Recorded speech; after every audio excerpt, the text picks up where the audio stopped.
My companions by my side, we fight for our lives. Enter the forge of fury.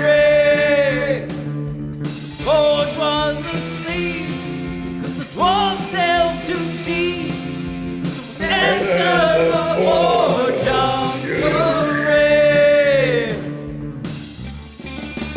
Whoa.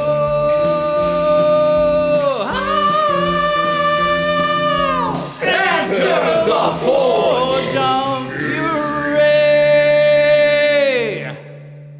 What has happened, everybody? James Hancock here. I'm back with the second video in what will end up being a series of videos chronicling my experiences running a campaign of 5th edition D&D through the collection of adventures called Tales from the Yawning Portal. We already covered the first module, the Sunless Citadel, in a previous video, and I'll include a link in the video notes below if you want to check that out. But in that video, I covered my background and experiences in tabletop RPGs, so I won't be repeating all that info here, but what I will say is that I remain absolutely fascinated with old school published modules, and what has me most excited about this series of videos is when my players and I will eventually get to review some first edition content. There's something about the art from that period by artists like Errol Otis from the late 70s and early 80s that for me is just the essence of Dungeons and Dragons. And something to keep in mind is that Tales from the Yawning Portal, it's a collection of 7 modules from different eras of D&D that have all been updated to 5th edition. But the Sunless Citadel and the Forge of Fury were both originally 3rd edition adventures. But while I'm in the process of making this video, my players are currently navigating the hidden shrine of Tomoe-chan,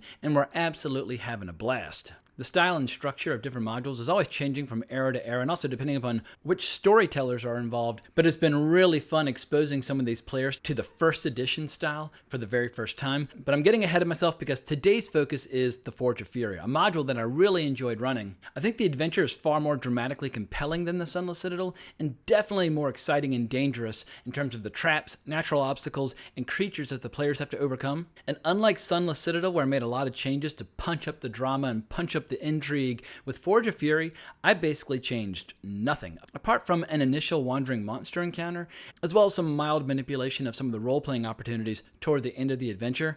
I would strongly urge any players out there, as well as their dungeon masters, to consider running it for 3rd level characters. So without going into any spoilers, here's the story in broad strokes. A long time ago, there was a dwarven blacksmith named Durgadan who had a hidden stronghold called Kundrakar inside this mountain where he and his followers were crafting these really amazing weapons. The fortress was eventually found, destroyed, and pillaged by orcs, and Kundrakar was presumably picked clean of any goodies, and over the years the stronghold's been slowly populated by all sorts of horrible creatures. But now blades with Durgadan's mark have suddenly started appearing in the area again, and my players even found a clue related to Durgadan while exploring the Sunless Citadel, which created some really cool continuity between the 2 adventures. The big adventure hook is the question of whether or not there's a hidden stash of gear still tucked deep away inside the Forge of Fury, or has someone rediscovered Durgadan's secret techniques and fired up his forges again? And I cooked up a scenario where my players got hired by some dwarves to go and investigate. The curveball is that they're not the only ones interested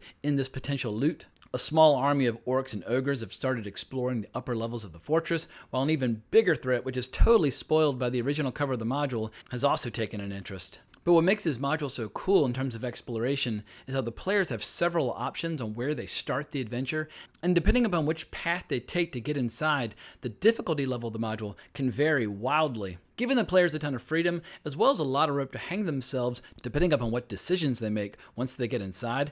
My players started the adventure at level 3 on the outside, but by the end of the adventure they were level 5, and they absolutely needed each and every single advantage that that level conferred upon them. But I think I've yammered enough at this point. It's time for you to hear from my players about their experiences. Also, if you're a player and you don't want any spoilers, now's the time to turn off this video. But without further delay, here is our review of the Forge of Fury.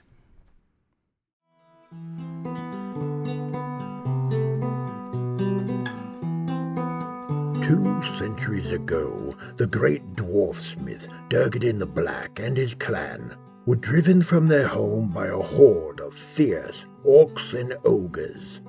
Fleeing his enemies, Durgadan led the destitute remnants of his clan and founded the hidden stronghold of Kundrakar, where they began forging blades of surpassing quality and power. Betrayed by his own kind, Durgadan's enemies eventually learned of his hidden stronghold. The horde marched on Kundruka, and after a hard-fought siege lasting months, the orcs sacked the fortress and put all within to the sword. But it's said that the deepest and best hidden vaults and armories escape the looting, and that some of Durganon's extraordinary blades still wait in the darkness for a hand bold enough to claim one. So, at any rate, I'm not going to worry about spoilers this go around. If you don't want spoilers, the intro of the video is all you get. And so everything is fair game. But as a way of opening up the conversation, I recently heard someone comparing running a published adventure in a way that has a lot of common ground with making movies. They basically said the printed module is like a screenplay, and the players are your actors, and the dungeon master is a little bit like a director or a showrunner. So with that in mind, let's review the Forge of Fury like we would a movie, but it's a movie where y'all happen to be the feature attraction. And we're going to start with our new guy, Dan the Man Pullen, aka Flynn, who is not in the previous video. Everybody else got a chance to introduce themselves and talk about their level of experience with tabletop RPGs. But in that you're new to the group, give us a quick summary of your level of experience as a tabletop gamer, and also what your feelings are in general towards 5th edition as a DM and as a player. So first, thanks for having me in the group, guys. It's been awesome. I played tabletop games probably for about 10 years, from the time I was around 11 or 12 into my early 20s, and then kind of faded off. So it's been about a 20-year break for me. I got back into D&D because of my kids. I ran them in a couple of 1st edition games, and then they ended up getting the 5th edition books, and so they started to run games. I started to get involved, and this is my first big foray both into 5th edition, which I like. It's similar enough to 1st edition. It's similar enough to the stuff that I know. They don't feel lost, and it's also really my first time running in a module. We always used to homebrew everything. So that's a little bit of a different experience. And the other different experience is this is my first time playing with not at an actual table. This interface. I thought you were going to say this is your first time playing with guys with like 1 foot in their graves. As opposed to teenagers. That's also very different. The level of support that we've been giving one another versus basically having fist fights over magic items and stuff like we used to do as kids. I mean, in high school and college, having all your players decide to kill each other is not entirely outside the realm of possibility. Yeah. Beautiful. And so let's keep on moving. So Adam and Martin, now that you're seasoned veterans, having completed 2 published modules, I'm no longer going to talk to y'all like you're noobs. So I just want to get, what is your official review of Forge of Fury in terms of the challenges and obstacles you overcame, but also just in terms of how it grabbed you as an immersive story in comparison to Sunless Citadel. So Adam, I'll let you go first.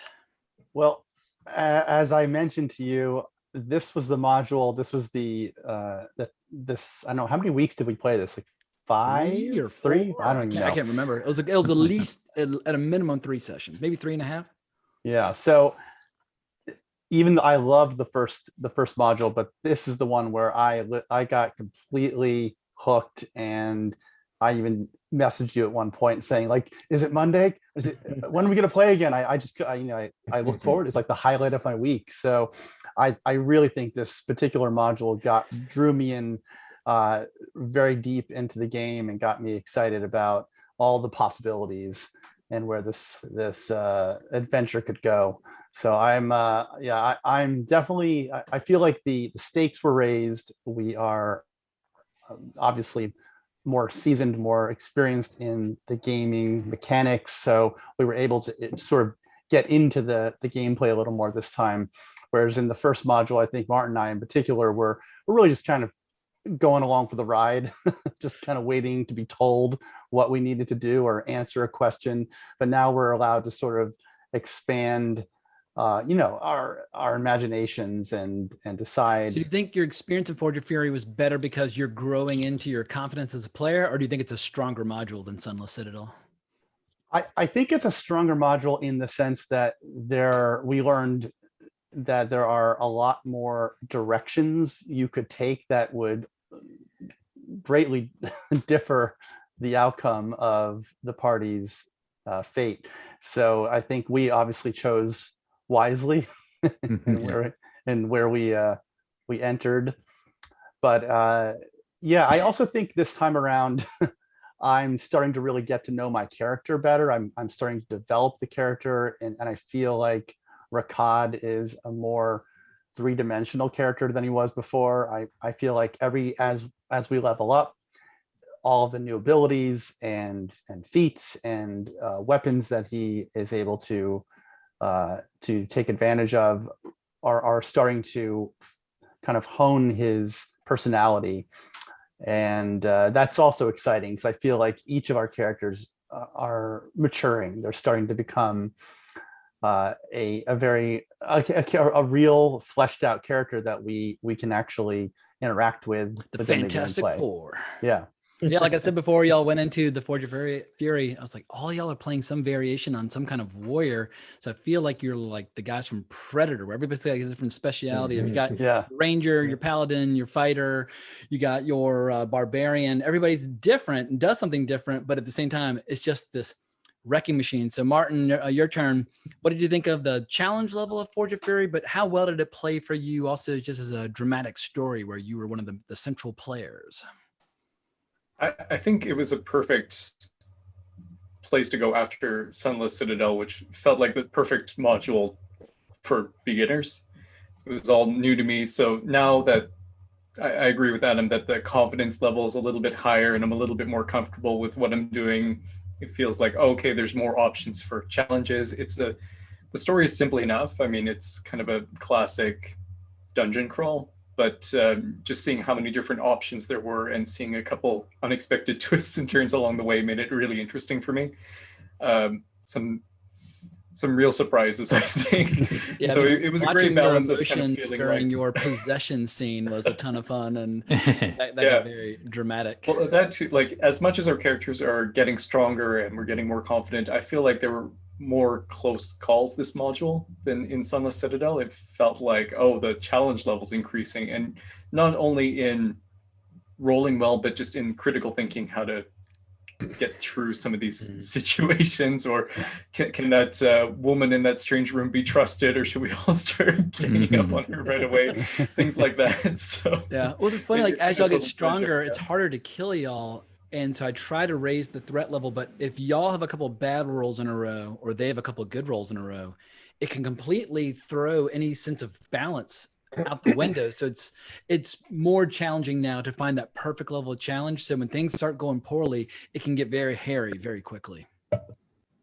Well, sure. I mean, go ahead. I think like as much as the dragon was hyped up for this module, I think the ghost was maybe the biggest surprise and biggest this challenge that came out of nowhere.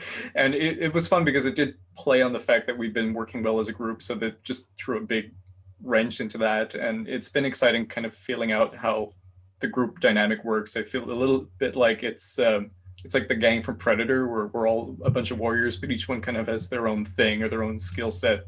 So it's fun to be able to play on that, or in the case of having a ghost possess somebody, say, oh no, now you have to take somebody down. Yeah, locked like in like a grappling contest at the top of I think 120-foot cliff. It's like this waterfall's raging by, and everybody's trying to keep you from jumping off.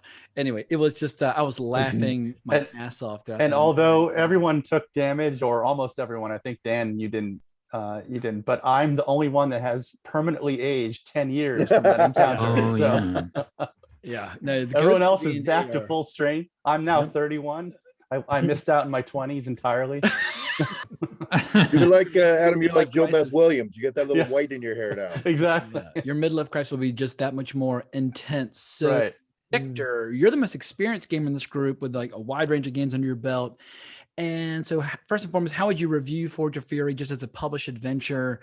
And along the same lines, what are the pros and cons from your point of view of how we've been now building a campaign exclusively, running one published adventure right after another? We're about to go into our third this evening. So now you're seeing kind of the format, how there's not a lot of filler in between. It's just boom, publish module, and just keep pushing forward. Yeah. What do you think of Forge of Fury? But what do you think of just the overall approach of Tales from the Yawning Portal, basically running an entire campaign in the context of 7 separate adventures? Yeah, I've never been in a tabletop game situation with these sort of mini complete stories and just jumping from one to another. I think it's a really cool, fast-paced atmosphere for the time that we have to game, which is also kind of new for me because I'm used to, in the old days, I'm used to sitting down for like 8, 9, 10 hours, and then we take our time and, You're young. we're still in the tavern an hour and a half later, but obviously you can't do that here because we'd never get anything done. So yeah, to answer, I mean, I feel like the Forge was sort of a step up from the first scenario, but I think it was really due to the technical issues being behind us and the great production of Moose's VO and the music and everything. Like I feel like those things really enhanced the experience for me. And also just like those other guys just said, I mean, I feel like the characters have all matured as a group. Like we're used to each other now, and we complement each other a little better in combat. So that enabled like another dimension of tactics. It's like lovers who know how to push each other's buttons and get the climax. Exactly. Never disappointed with this group. So that's a good sign. But yeah, I feel like it was really good. There was, it's a dungeon crawl, but the added element of the dwarves being there and being sort of trapped there, I felt was something I've never encountered in D&D before. And that was a cool social element, which is an important thing for my character who excels at social combat or whatever, social, conflict. So that was cool. And because totally usually made sense. Like the role playing is like front loaded at the beginning, and then it's just, oh, now let's just go kill all the stuff. I like how 2/3 of the way through the adventure, like, oh, now we've basically found like these people stranded on this inside this dungeon. They got a dragon on their butt who's exploiting them, and then they've got all these horrible forces on the other side. They can't go anywhere. Like, what are you gonna do? And if you're an evil party, you can just kill them and take their stuff. But y'all chose to help out and liberate them from the situation they're in, and y'all formed some valuable allies who made y'all some gear. Yeah, no, it was a great trade, and I really liked the dynamic of it.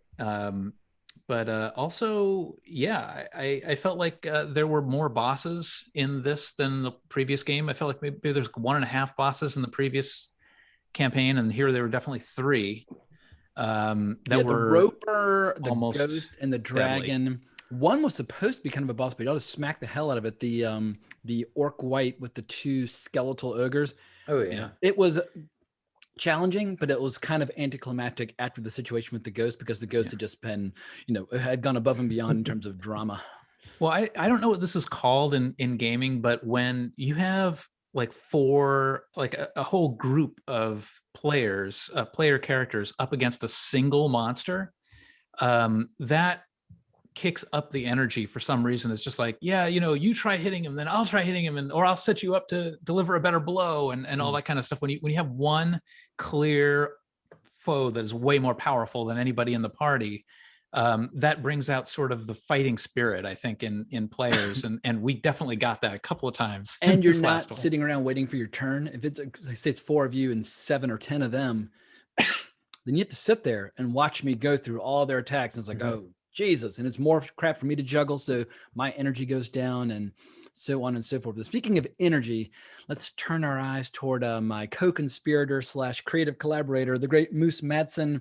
For people out there who are new to this, Moose he basically acts out a lot of the material in the modules, describing certain rooms. And then he works with me in between sessions, creating content that can kind of bridge the sessions together in a more dramatic fashion. And what it reminds me of is in Conan the Barbarian during Valeria's funeral, when Subutai says that Conan's a Sumerian, he will not cry, so I cry for him. Well, Moose is kind of my Subutai. Like, I'm not really into acting, so I love seeing you inject the story with like so much personality. So from that point of view, what part of the Forge of Fury was the most fun for you as a performer? But then as an outside observer, like they're participating in the action, which scenes did you enjoy watching unfold in real time? Well, yes, James, as the master of dungeons, you cannot cry act, so I cry act for you, like Super Tie. Oh, let's see. I did that little bit. Now I can't remember which question was. Oh, which scenes in the module were the most fun for you to act out, and which scenes okay. did you enjoy watching as like the unofficial kind of referee floating around in the scene? See, everybody else won't know this, but you guys will, of course, know that Idalia was a lot of fun for me. I say Idalia, playing the part of the seductive succubus female was a lot of fun. And actually, what I really enjoy is once I do those audio bits and send them to you, then I get to hear them again afterwards when you put the underlying music or little sound effects in it, and then I'm like, ooh, and then I take it to my wife and listen. Listen So how cool I sound. I know. But there was a couple really good parts in this one. Obviously the most fun was the ghost possessing each of you and then trying to kill itself. And that was hilarious. That wasn't written into the module. I actually cooked that up on my own. Oh, good, because I was afraid it was going to spoil something. You're supposed to touch people and like scare people, etc. But as I was looking in the map, I was like, but it's like right down the hall from this giant cliff. If it's possessing people, that's by far the fastest way to take people out. So yeah, 2 people took a tumble. That was wonderful, and the fact that when the ghost possessed him, it was like, oh, I'm going to kill this person by committing suicide and jumping off the cliff. And so we had to stop them, and the only way, well, you guys had to stop them, and the only way to stop them is to pretty much beat them to death. Yeah. And you had to, there was a little balancing beam there where you're like, oh, do I beat him to death all the way, or if I only beat him to death halfway, he'll jump off and die, and he'll die so far that that's I won't the be able risk. to bring him If back. you're like at 3 hit points and then you jump and you land, the damage could be so severe it could be insta death, because it could be so far beyond your max hit points that you don't even get a chance to make any saving throws. So y'all were trying to basically juggle the numbers. Well, what's like the safe distance where they'll land, be unconscious, but not automatically dead, which was just educated guesswork at best, but it worked out. Yeah. So at that point in time, since I'm observing, I'm holding my breath because I'm like, stop fighting. Just don't even push him. Just let him go. He'll jump. Just keep going like you're fighting. But then the ghost comes back up and grabs another one. So it's like, oh boy, that's rough. And then lastly, Dan acting like freaking Kurt Russell in Tombstone, coming out into the water, pulling both of his swords out. No, battling the dragon in its own area, and I'm like, oh my god! And then everybody jumped in. It was a blast. Those are some real fun parts. That the way the last encounter is staged, the dragon's just going to hang out in the water, and whenever it's ready to shoot its breath open, it's just going to come up and fry somebody. And I was expecting it to take maybe 1 or 2 or 3 rounds for y'all to figure out its overall game plan. But after Dan got fried once, he's like, well, I guess I got to go into that was it. Get a couple hits in. And then Martin was like, well, I'm going in too. it escalated from there. And yeah, that was a lot of fun. Well, Dan, getting back to you, just out of curiosity, like every group's different in terms of how they approach a system and how they run their games and how they DM, like, homebrew versus published or combination of the two. And it's almost like when like you're a little kid and you invite somebody over to play with your action figures and you realize they don't play with them the same way you do. And you're like, no, you're doing it. They don't talk like that. Like Right. This is how they do it. And so I was kind of worried in that you had so much experience. Like, how did my style of DMing differ from what you've experienced in the past? And also just what would you say to any players or DMs out there who are considering running Forge of Fury? Yeah. So, I mean, I think I touched on it a little bit with this whole, online thing. It's very different than sitting at a table. And like Victor said, we used to play for hours at a time. And my core group was made up of so many people who eventually went into acting or writing. There's an author, his name is Brian Trent, and he writes a lot of sci-fi and fantasy stuff that gets published in different magazines and things. And he was one of our main DMs. And so it was a lot like, I think, James, when we were talking, it was like community theater. We would just role play for hours at a time. This is a lot, like you're saying, a lot more condensed. It's fast and furious. It's all action. So it's very different than what I'm used to. But I also think that in this setting, this works a lot better. Yeah, improv theater in Zoom. It's like going to see like a stand-up comedy show in Zoom. Like something's missing. Like you need the immediacy of being in the front row as the comedians, like, you know, roasting you, making fun of you. And I think the same thing, like with, like, you know, John Cassavetes probably would not have made movies through Zoom, but get a bunch of like crazy people like Seymour Cassell and whatnot, Ben Gazzara in a room, and the magic can happen. So. Yep. Yeah. Well, cool. Well, moving right along, let's open up the floor to discuss more highlights, both good and bad. But I really want to try and sink our teeth into the key areas that define any module, you know, exploration, role play, combat. And this is because, once again, it's, as much as this is kind of like a recap of our experiences, also, I really want to review just the specific rooms and encounters or traps or just obstacles in the module itself. And so, Mr. Kessler, we'll bounce it back to you. Lay it on us. Was there anything in terms of the way you engaged with the NPCs, or the way, I mean, if anything, like we haven't mentioned yet your very peculiar reaction to a fish that was flopping on the shore. Well, it's always unnerving when you know that something's up, but you don't know what the thing is. So a fish flopping out in the middle of nowhere, that definitely raises eyebrows, but I didn't know what to make of it. If the fish was going to turn into a monster, if it was going to be like a, you know, giant anglerfish or something, where the fish would turn out to just be the tip of some giant monster. I didn't know what was going to happen, but I knew something was going to happen. Chekhov's fish, right? Yeah. So I was waiting for the payoff. Moving your character one square at a time. Like, does anything happen? Does anything happen? Does anything happen? And I was like, finally, go. Now this giant stalagmite reveals itself to be a giant roper. It's like Roger Ebert's law of conservation of characters, basically, where if there's a character there, he's there for a reason. If you don't think it's important, it's gonna be important. Mm-hmm. So, Absolutely. Yeah, the roper encounter is intended to be a real kind of skill and gear wall or check, and they highly recommend that you don't let the players engage with it until level 4.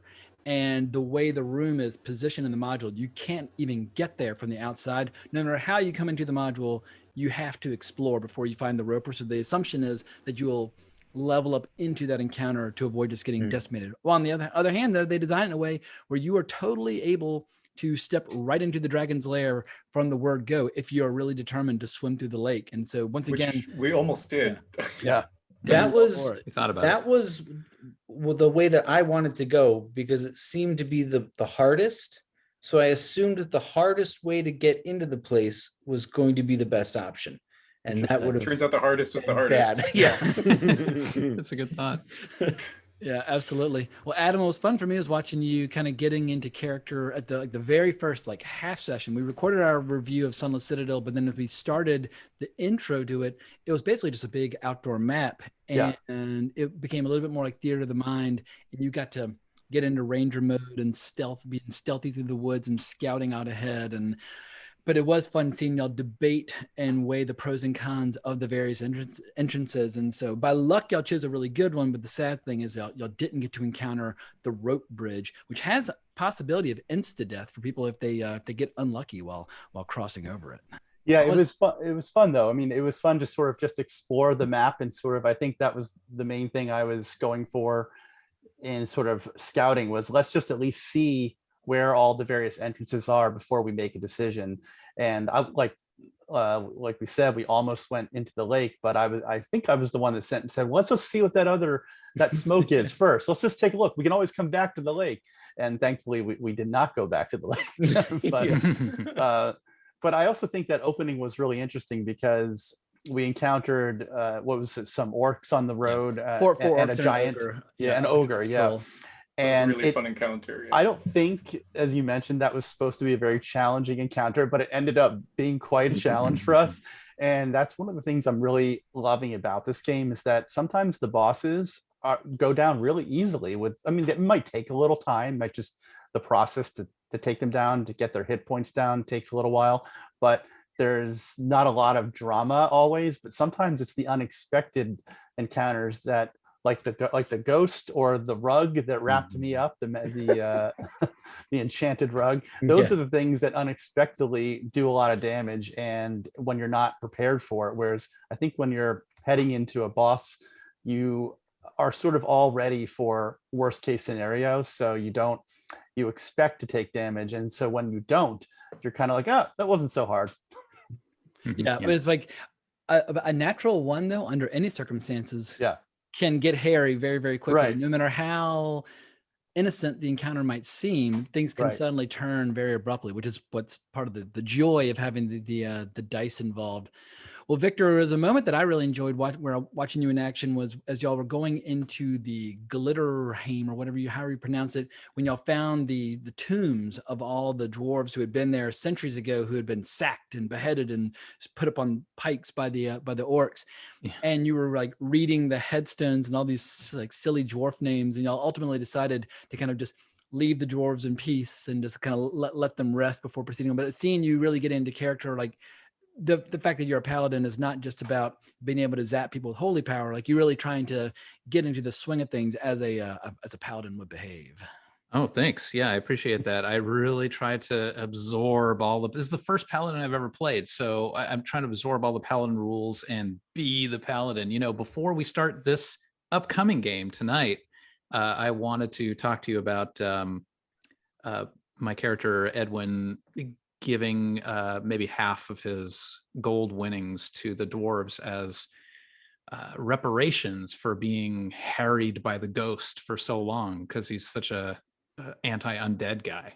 I mean, they're dwarves; they'll take your money, but you don't have to. And also, because Duergar dwarves historically in almost every D&D campaign are categorized as like chaotic evil or lawful evil, like evil dwarves. But as I've said many times in the past, I'm just not the world's biggest fan of alignment, and I just feel like evil characters can behave in a good way. Good characters can absolutely behave in an evil way. We've seen it historically and in fiction and in movies a million times over. And I like the idea of y'all forming an alliance with a category of dwarves that historically is frowned upon, even by their own kind, by mountain dwarves and hill dwarves, and then forming some sort of alliance between these various factions, creating some trade and so on and so forth. So yeah, in terms of like story terms and game terms, they're absolutely in your debt. But if you want to give away your money in game, they will gladly take anything you send their way. They will find a use for it. I can promise you, because greed is a strong motivator for a lot of dwarves, even the purest and most good. I mean, look at Tolkien, like the Mines of Moria, and or going back and trying to get a Lonely Mountain back. I mean, everything involving dwarves pretty much is always about the pursuit and acquisition of wealth or opportunities to craft beautiful things. Yeah, makes sense. Well, Moose, getting back to you, if you were to offer a suggestion for us to punch up the drama and excitement of our sessions, do you have any kind of dramatic tips or contributions you'd like to make? But more importantly, as I was listening to your material from last night, it occurred to me that we need to kick things up a notch and maybe do some audio fiction and or radio plays from our YouTube channels. So are you, I guess, answer the second question first. Are you ready to start doing some of that stuff? But also, how can we just heighten the dramatic tension of our sessions? Well, the dramatic tension. I say wigs. Everyone should have wigs on like I do. Wigs and tankard cozies to drink your drinks out of. This is my wig. I recommend everybody gets Wrong Reel mugs, which are available on the website, and they're the official sponsor of this podcast. Oh yeah, I would love to. I'd jump at the chance. All this the dialogue I've been doing, I just am having a ball doing it. And any audio fiction or radio plays that you want to do, I am There's so much cool stuff in the public domain from like the great heyday of basically like the 20s and 30s, when like the pre-superhero craze. and I guess you could call, I mean, there's a variety of just pulp, but like that pulp era of, you know, Tarzan and Lovecraft and Robert E. Howard, etc. A lot of those stories now are 100 years old, and you can just do dramatic readings and add music and sound effects and put them on YouTube. And I was like, you know what, that could be fucking fun as hell. And it seems like Moose would just hurl himself into it. Oh yeah, that'd be great. Love that. All right. Well, beautiful. Well, I'm going to open up the floor now to any and all final thoughts, takeaways, observations, suggestions, highlights, memories. We can just go in a circle. We'll just move up from Moose. Dan, any final thoughts before we start diving into the hidden shrine of Tomoa-chan? You know, I've really enjoyed seeing Adam and Martin play. Like Victor, I know you're very experienced, and I'm a little rusty, but I've played a lot. So I know I've kind of been hanging back a little and letting you guys take the lead. And like I can tell you're so into it, and like, jumping into this stuff. I'm really enjoying that you guys seem to love this so much. Mr. Rakoff. Yeah, I am. I thought I would enjoy it. I'll say again, it's like the highlight of my week. Every day I'm like, wait, what day is it? You know, are we playing tonight? And as I said, I think in the last video, when we discussed this, if I was younger, if I wasn't almost 43 years old, I would probably be playing this all the time. Before, pre-kids, I would probably be playing this for 8-10 hours a day. And yeah, maybe I will when I retire. Maybe there's like an old age retirement home where everyone just plays D&D. That would be a really only downside to that. I mean, it's fun doing those power sessions, and I used to do them in high school and sometimes in college. But in college, we introduced drugs and alcohol, which made it much more difficult to last. But in high school, we were sober, and we were completely sober and isolated out in the rural Virginia. But as the DM, you get so drained dry trying to like prepare all these stories, and they'd be like, one more. And I'm like, oh, and I'd just like go in the hallway and like brainstorm some sort of because back then I was doing almost everything, just either stealing it from comics or novels or having to think it up then and there. And yeah, it can definitely wipe you out. Martin, any final thoughts on Forge of Fury? It's been great having Dan in the group. I think he's a great addition, and I like both what you add personally, Dan, and just what your character Flynn adds to the group. I'm always looking at Victor for his experience and just like a little bit of side eye, like what's he gonna do?